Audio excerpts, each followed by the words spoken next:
ஐயா, குறிப்பாக இந்தியா பாகிஸ்தான் இரண்டு நாடுகள் நம்முடைய நாட்டுக்கும் இன்னைக்கு ஒரு எதிரி நாடாக இருக்கக்கூடிய பாகிஸ்தானுக்கு இருக்கக்கூடிய பிரச்சனை என்பது இன்று நேற்று அல்ல. ஆனால் இன்னைக்கு இந்தியாவுடைய ஒரு ரெஸ்பான்ஸ், பாகிஸ்தான் செய்யக்கூடிய தவறுகளுக்கு நாம் கொடுக்கக்கூடிய பதிலடி என்பது இன்னைக்கும் நாம பொறுத்து அறத்தின் அடிப்படையில் தான் நம்முடைய பதிலடி இருக்கு. நீங்களே பாருங்க, 2008 மும்பை அட்டாக் நடந்த பொழுது 166 பேர் கொடூரமாக கொல்லப்பட்டாங்க. அன்னைக்கு அமைதி முறையில் ஐநா சபையிலிருந்து எல்லாத்தையும் நம்ம வேண்டுகோள் விடுத்தோம். குறிப்பாக யாரெல்லாம் இந்த தாக்குதலுக்கு பின்னணியில் இருக்கிறாங்களோ நடவடிக்கை எடுக்கணும். அதன் பிறகு தொடர்ச்சியாக பல தாக்குதல் நடந்தும் கூட மிக முக்கியமானது பத்தான்கோட் 2016 பஞ்சாப்ல நம்முடைய ஏர்பேஸுக்குள்ள பாகிஸ்தான் தீவிரவாதிகள் தீவிரவாத செயலில் ஈடுபட்டாங்க. அன்னைக்கு கூட நான் சொன்ன மோடி ஐயா, பாகிஸ்தான் நாட்டில் இருக்கக்கூடிய பாதுகாப்பு அதிகாரிகளை இந்தியாவுக்கு வர சொன்ன பத்தான்கோட்டுக்கு நீங்க வாங்க, வந்து பாருங்க, டிஎன்ஏ எவிடன்ஸை பாருங்க, தொலைபேசி உரையாடல்களை பாருங்க, எப்படி உங்களுடைய தீவிரவாதிகள் எங்க நாட்டுக்குள்ள பத்தான்கோட்டுல தீவிரவாத தாக்குதல் நடத்துறாங்க பாருங்கன்னு சொன்னோம். அன்னைக்கு பாகிஸ்தான் அதிகாரிகள் இந்தியாவுடைய ஏர்பேஸுக்குள்ள அனுமதி கொடுத்தோம். அது வரைக்கும் இந்தியா சரித்திரத்திலே அனுமதி கொடுக்கல. ஆனா திரும்பி போன பாகிஸ்தான் அதிகாரிகள் இந்தியாவை திரும்ப கூப்பிட்டுருக்கணும். உள்ள இது பார்ட் ஆஃப் எக்ஸ்சேஞ்ச், நீங்க இங்க இன்வெஸ்டிகேட் பண்ணுங்க, எங்களையும் உங்க நாட்டுக்குள்ள கூப்பிடுங்க. அதையும் பாகிஸ்தான் அவமதிச்சது. அதே 2016 ஊரியில தாக்குதல் நடத்தப்பட்டு 23 நம்முடைய சோல்ஜர்ஸ், ராணுவ வீரர்கள் அவங்க தங்கியிருந்த கேம்புக்குள்ள பாகிஸ்தான் தீவிரவாதிகள் கொண்டாங்க. அந்த ஊருக்கு நம்ம பதிலடி தாக்குதல் கொடுத்தோம். லைன் ஆஃப் கண்ட்ரோலை தாண்டி போய் நம்முடைய பாதுகாப்பு படை பதிலடி கொடுத்துட்டு வந்தாங்க. 2019 புல்வாமா 46 பாதுகாப்பு படை வீரர்கள் கான்வாயில போகும்போது சிஆர்பிஎஃப் கான்வாய் அடிச்சு 46 பேர்த்த கொண்டாங்க. அப்பாவிகள் எந்த வேலையும், எந்த தப்பான வேலையும் செய்யாம நாட்டுக்காக பாதுகாப்பு பணியில் ஈடுபட்டவங்க. நாம் என்ன பதிலடி கொடுத்தோம்? பாலாகோட் ஏர் ஸ்ட்ரைக், திரும்ப லைன் ஆஃப் கண்ட்ரோலை தாண்டி பாலாகோட் பகுதிக்குள்ள போய் ஏர் ஸ்ட்ரைக் பண்ணிட்டு வந்தோம். சோ பாகிஸ்தான் செய்யக்கூடிய எல்லா தவறுகளுக்குமே நம்முடைய பதிலடி என்பது ஒரு முறையும் ஒரு படி மேல மேல போறோம். எனக்கு 2025 எல்லாத்தையும் தாண்டி பெகல்காம்ல 26 அப்பாவிகளை, 25 இந்தியர்கள், ஒரு நேபாளர், அதுவும் குறிப்பாக அவங்க எந்த மதத்தை சார்ந்தவங்க, இந்து மதத்தை சார்ந்தவனா அப்படின்னு கேட்டு கொண்டிருக்கிறாங்க. அதற்கும் நம்ம பதிலடி கொடுத்தோம். அதுவும் ப்ரொபோர்ஷனேட். எப்படி கொடுத்தோம்? பாகிஸ்தான் ஆக்கிபைடு காஷ்மீருக்குள்ள 5 இடத்துல நாம குறிப்பாக தீவிரவாத மையங்கள் எங்க இருக்கோ, லஷ்கர்-இ தொய்பா, ஹிஸ்புல் முஜாஹிதீன், இது போன்ற தீவிரவாத அமைப்புகள் எங்க இருக்கோ அதை தாக்குதல் நடத்தணும். பாகிஸ்தானுக்குள்ள 4 இடத்துல தீவிரவாத அமைப்புகளை பார்த்து நம்ம தாக்குதல் நடத்தணும். அதுல குறிப்பாக லஷ்கர்-இ தொய்பாவுடைய முக்கிய தீவிரவாதிகள் இருந்தாங்க. அமெரிக்கா போன்ற நாடுகள் இந்த ப்ரொஸ்கிரைப்டு சாங்ஷன் லிஸ்ட், யாரு மேலாம் நாங்க நடவடிக்கை எடுக்க போறோம்னு சொன்னவங்க மேல நாம தாக்குதல் நடத்தி இருந்தோம்.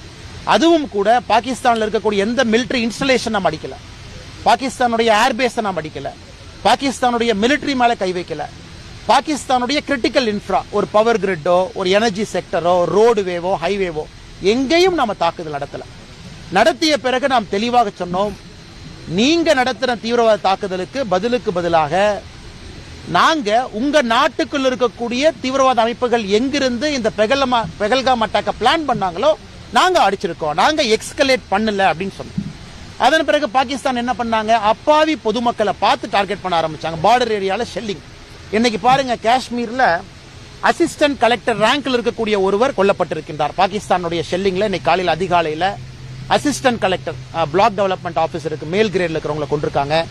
20க்கும் மேற்பட்ட அப்பாவி பொதுமக்களை கொண்டிருக்கிறாங்க. வெறும் ஷெல்லிங், இன்டிஸ்கிரிமினேட். பொதுமக்களுடைய வீடு எங்க இருக்கு அதை நோக்கி ஷெல் பண்ணு, அப்பாவிகள் இறக்கட்டும். அதை தாண்டி கடந்த இன்னைக்கு 13 நாளாக லைன் ஆஃப் கண்ட்ரோலை தாண்டி ஷெல்லிங் நடக்குது. கடந்த 3 நாட்களாக 400க்கும் மேற்பட்ட ட்ரோனை நம்ம நாட்டுக்குள்ள அனுப்பி அந்த ட்ரோன் கிட்டத்தட்ட ஜம்மு அண்ட் காஷ்மீர், பஞ்சாப், ராஜஸ்தான் எல்லா பகுதிகளிலும் கூட அந்த ட்ரோன் அட்டாக் நடத்துறாங்க. நம்ம மேல ஒருத்த போர் தொடுக்கும் பொழுது திரும்பி நம்ம பதிலடி கொடுக்கல, நம்ம கோலை. ஆனா நம்ம மேல ஒருத்தன் போர் தொடுக்கும் பொழுது திரும்ப நாம பேச வேண்டிய கட்டாயம் இன்னைக்கு இந்தியாவுக்கு இருக்கு. இன்னைக்கும் இந்தியாவை பொறுத்தவரை இன்னைக்கு 10:30 மணி நாம் பேசிக் கொண்டிருக்கக்கூடிய நேரம், 10:30 மணிக்கு நம்முடைய முக்கியமான பிரீஃபிங் டெல்லியில அந்த 2 ராணுவ பாதுகாப்பு படை அந்த அதிகாரிகள், பெண்மணிகள் 2 பேரும் ஃபாரின் செக்ரட்டரியோட 10:30 மணிக்கு முக்கியமான பிரீஃபிங் இருப்பதாக நான் அறிந்தேன்.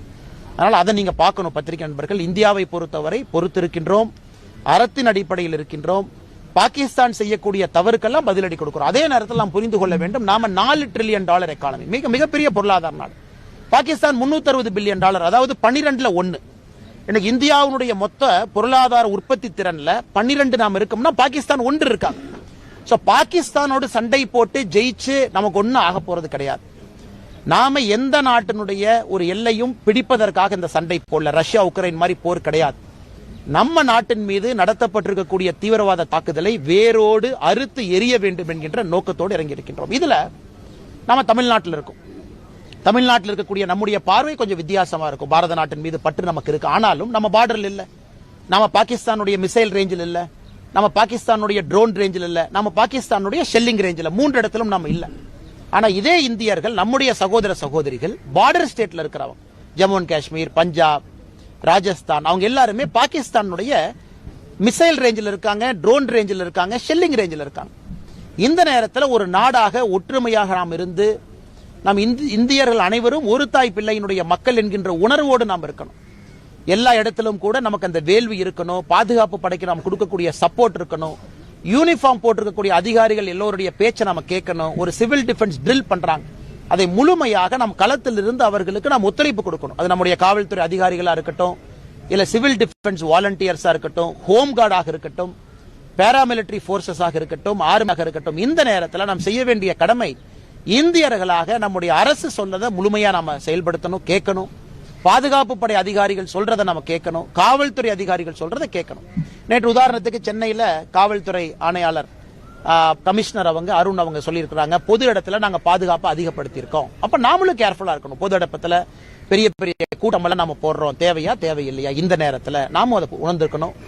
அதே நேரத்தில் பார்டர் ஏரியால நம்முடைய நண்பர்கள் சகோதரர்கள் யார் இருந்தாலும் கூட ஆதரவு வார்த்தைகளை சொல்லணும். சமூக வலைதளத்தில் எல்லோருக்கும் அந்த நம்பிக்கை இருக்கணும்.